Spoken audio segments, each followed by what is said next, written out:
Hey, Mike here, working with the modular cooler here again. Did a few modifications on the evaporator the other day. I moved the accumulator. It was a small tank like this, similar to that one, which existed outside of the cooling unit.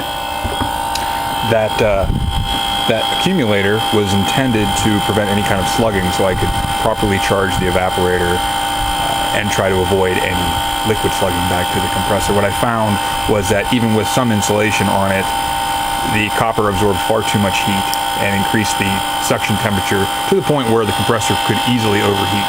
I'm pleased to say that I just got home from work and opened up the shop door, and I found the machine still running and it's maintaining temperature, which I'm quite satisfied about. It only got up to about 85 in here today, but I don't believe that the previous iterations of this machine would have survived 85 degrees. So I'd like to let it run for the next 2 or 3 days. We're supposed to get a little bit higher temperatures.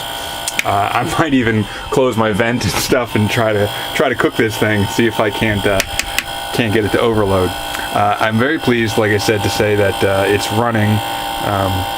What I did when I moved that accumulator to the evaporator coil in the previous video I did talks about that. That coil sits in the top of this tank here, and there's several videos about this setup here.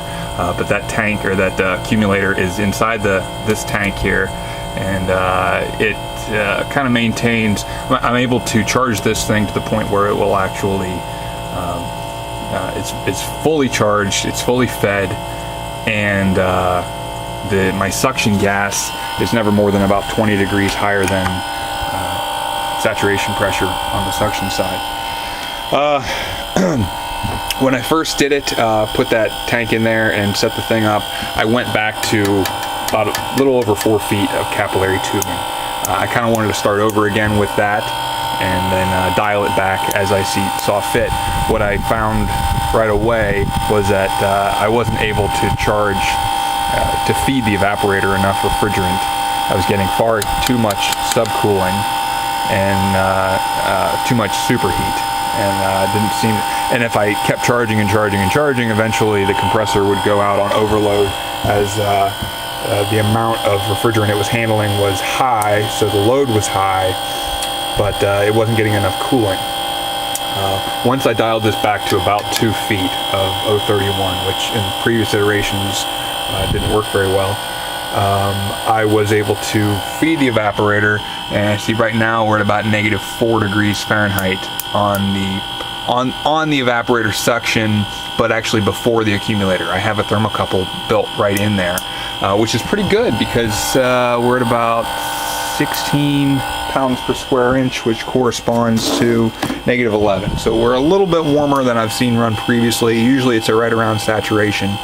And then actual suction going back to the compressor, it's right here before the compressor, there's one, and that's at 15 degrees. So, you know, what is that, 25 degrees or so of superheat. A little more than I've dealt with in the past. That does vary over the course of the run. The longer the thing is running, the lower those temperatures are going to go. So you can see a couple of cycles here throughout this later here in the day. That's this kind of meaty line right there. It's actually 2 lines. That's subcooling and ambient temperature, and it's been rising throughout the day as the sun heats up the shed here. So each time that it kicks on, you see the suction temperature drop suddenly, and then it'll rise back up, and then over the course of the run it will drop down and get, you know, well below the temperature of the glycol. It's a much more harder to see line there, which represents the temperature of the coolant in there. As the thing runs, this large horn coming up the top there, that's discharge superheat, and that rises on up. And I can only assume, although I don't have a means to log it and graph it yet, that the high side pressure is rising over time, and so it's going to start to emit more and more refrigerant through the capillary tube and better feed the suction side. The total pressure differential between the high and the low is going to increase, I guess is what I should say, kind of regardless of whether or not the high side is rising or not. But the high side probably does rise, because as the temperature of the glycol drops, the pressure on the low side drops, so the total pressure differential between the low and the high increases. So in the early part of the run, the superheat's going to be higher and in the suction side, which is going to correspond to a higher discharge superheat.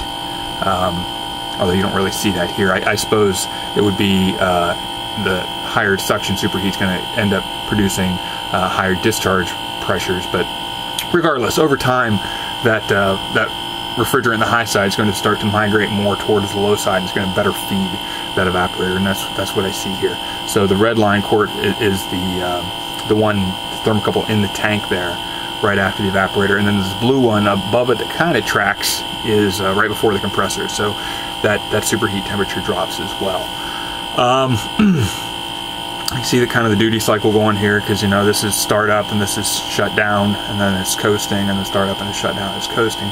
If we go back in time here a bit, see what we're looking at here. About didn't load yet. Come on, there we go. So here's last night.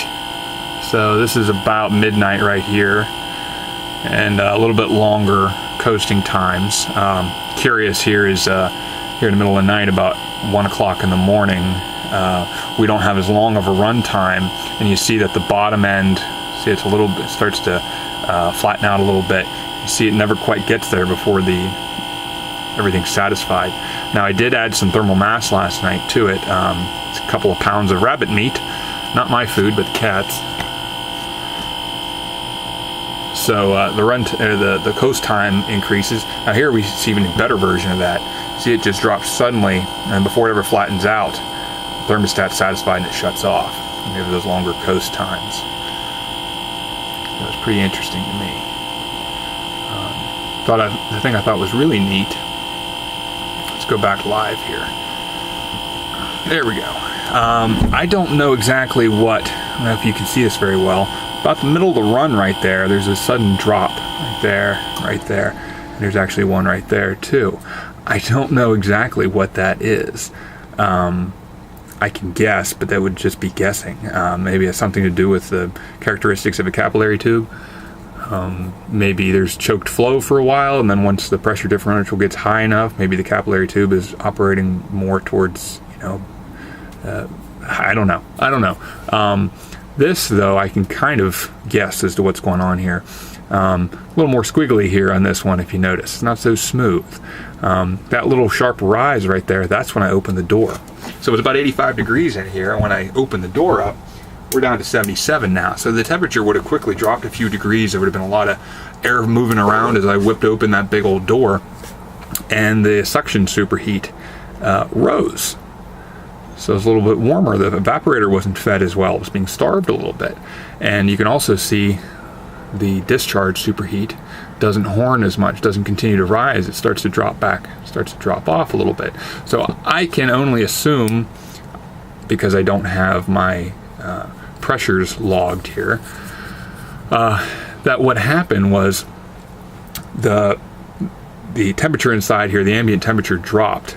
So the high side pressure would have dropped a bit. Didn't have to be driven so high in order to discharge that heat.